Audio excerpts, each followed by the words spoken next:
Hello, YouTube. This is An American Things, finally back with a new installment of the grand theory of everything. We've made pretty good progress on this theory. We've covered some major characters, major plot points, the theme, and we just started discussing the setting. And then, summer break happened, and I became busy with a lot of family obligations and started working on a professional certification as well, which has slowed down my writing time significantly. But I did find a solution. I rented an infinite number of monkeys and an infinite number of typewriters, and I've been diligently scanning their output for a good theory video. Let's see what they came up with. So we left off last time with the evolution of the first weirwood on the Isle of Faces. However, being on an island and with no way to reproduce, this first weirwood had to wait for the arrival of humans in order to play a substantial role in the Song of Ice and Fire. I said in the last video that the first men to discover the first weirwood would have been humans, or at least what we could categorize today as hominids. And we may as well spend some time discussing this topic because it's going to play a major role in this video and, I believe, in the story as well. It's not because I'm a science fetishist. I just think we at least need to cover a few basics to make sure we can all follow along with the reasoning of this theory. Many people believe in the generic definition of a species, that what makes a species unique and definable is that members of the species can only reproduce with each other. But most of us also accept that this is not quite accurate. For a common example, we know that horses and donkeys are defined as separate species, but are also capable of reproducing with each other to produce mules or hinnies. Lions and tigers are separate species, but are capable of reproducing to create either ligers or tigons. Polar bears and grizzly bears can create hybrid offspring, which has happened both in captivity and in the wild. Then there is another layer of complexity to add to this, because hybrid offspring aren't always able to reproduce on their own. In fact, very often they can't. Going back to our former examples, neither mules nor hinnies can reproduce at all. However, there are cases of ligers and tigons producing offspring in captivity when mated to either male tigers or lions, respectively.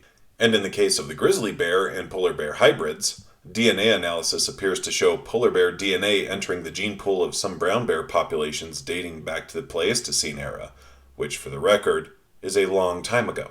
So these bear hybrids do not appear to have their reproductive viability significantly challenged. So how does this apply to us hominids? Well, let me preface this by saying that this is an area of science that is rapidly growing, so I'm only going to try to speak in generalities here, and if you're listening to this video 5 years from now, and something I'm saying here doesn't sound quite right, just keep in mind that I'm not here trying to prove a genetic theory. I'm just trying to get us all on the same page so that we can hopefully understand our author and the story he's trying to tell. With that said, the most recent DNA tests seem to indicate that we humans are not just humans. We are, in fact, hybrids. At least, the majority of us are. The most famous example we have is that of Neanderthals. If your ancestors are not directly from Africa, and particularly from sub-Saharan Africa, you likely have a small percent of Neanderthal DNA, something like 3% to 6% of your genome. Neanderthals were first discovered in the mid-1800s, and by the late 1800s, scientists had begun hypothesizing that they were a distinct species of humans.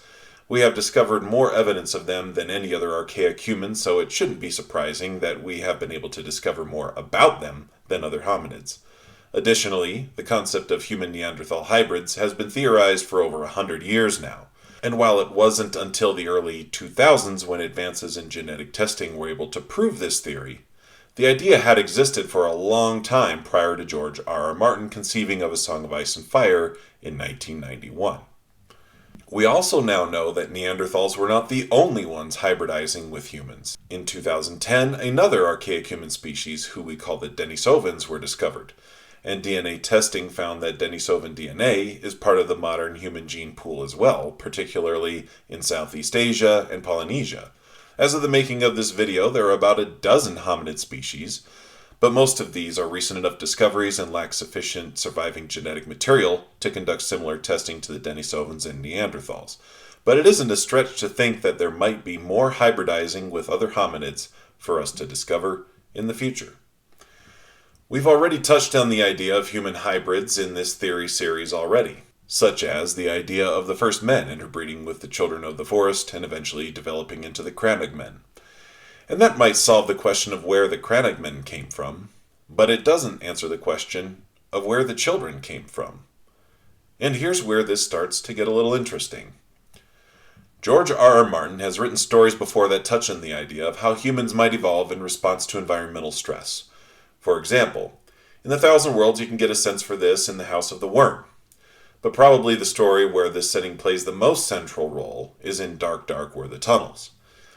In that story, Earth has perished in some kind of radiation event, and 2 explorers from the human moon colony have returned to the post-apocalyptic Earth to see if they can find any surviving humans.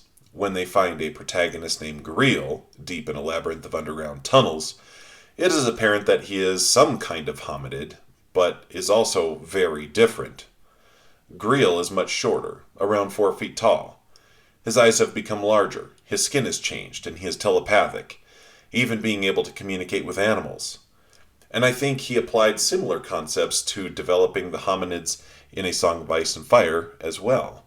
Take the giants, for example. Though they don't play as much of a significant role in the story, they do have an easy explanation for their existence. In 1853, a biologist named Carl Bergman put forward an observation now known as Bergman's rule, stating that species that develop in colder climates tend to be larger than species that develop in warmer climates. Larger animals have a greater mass relative to their surface area as compared to smaller animals, making the heating of their bodies more efficient. Now, it might be a bit of a stretch to say that the giants in Westeros developed in a cold environment. You could also argue that they were simply pushed beyond the wall by the first men. In my view, it isn't really worth trying to argue this point one way or the other, as there is only circumstantial evidence for either viewpoint, and with the information George R. R. Martin has given us, it's impossible to be conclusive one way or the other. However, I do think we can be a lot more conclusive about the other prominent hominid original to Westeros, the Children of the Forest. You remember all the adaptations that were noted about Greel in Dark, Dark Were the Tunnels. His eyes have become larger, his skin has changed, and he is telepathic and able to communicate with animals. It's pretty much a point-for-point description of the adaptations that make the Children of the Forest different from regular humans. And just like Greel adapted to his environment of living in tunnels, so too do the Children of the Forest appear to live in caves.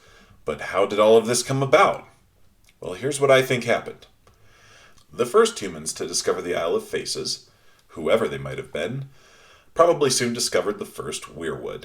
And something about the first weirwood convinced them that it was a special tree. And rather than chopping it down for firewood or lumber, they eventually formed a symbiotic relationship with it. They adapted to it and began living in caves at the root of the tree, and were likely living in peace and seclusion on their island for millennia. Eventually, they began grafting the weirwood into their flesh to enable the spread of the weirwood tree, and similar to how the trees spread on the surface of the island, the caves likely spread below the surface of the island. As these first men adapted to living an island cave-dweller lifestyle, worshipping weirwoods, their bodies began to change. I believe George R. R. Martin brought another biological rule into play here, this one called Foster's Rule, which was first theorized in 1973, and suggests that large mammals that adapt to island environments become smaller due to limitations in resources, and conversely, that small mammals that adapt to island environments become larger due to a lack of predation. There are several well-known examples of island dwarfism in mammals, including mammoths, elephants, hippos, deer, and so on. In my mind, the effects of island dwarfism, cave dwelling, and the worship and interaction with weirwoods explains the evolution of the Children of the Forest into their current form. And just in case you need any further evidence, in 2003, a partial skeleton was found in Liang Bua Cave on the island of Flores in Indonesia. It was clearly hominid, but stood only about 3.5 feet tall, and dates back to at least 38,000 years ago, but more likely 50,000 years ago. Additional discoveries were made in and around the cave, and the remains were determined to be a distinct human species, called Homo Floresiensis, an isolated species of humans that had adapted to their island environment via island dwarfism. And they are the quintessential example of island dwarfism in hominids. Interesting side note, Homo Floresiensis apparently hunted an ancient species of dwarf elephant, which was also discovered on the island. But here is the really, really cool twist to this little story. As I noted, Homo Floresiensis was first discovered in 2003 and didn't enter science literature until after that date. But George R. Martin first conceived of the world of ice and fire in 1991, and by 2003 had published A Storm of Swords and was already working on A Feast for Crows. His concept of the children of the forest had already been established, which means, if my theory here is correct, George R. R. Martin actually predicted the existence of Homo floresiensis before its actual discovery, which in my mind is pretty damn amazing. So at some point, the children of the forest must have decided to leave the God's Eye and venture back to the mainland of Westeros, bringing weirwood seeds with them so that their gods could grow in the land of Westeros, and they would have also brought their ethos with them, which, as I discussed in parts 6 and 7, would not have been an ethos of conquest and dominance, but instead an ethos of pacifism, harmony, and weirwood worship, the end result of likely centuries, if not millennia, of symbiotic existence and experience with weirwoods. But here is the tragic end to this brief history of various hominid races. The Neanderthals, the Denisovans, and Floresiensis all apparently disappear from existence within a brief period of time after contact with humans. And this is the final point of similarity that George R. R. Martin draws on in his story. The children of the forest also start to disappear following the arrival of the first men. But there is one final hominid race in Westeros that we haven't covered yet. They are the others.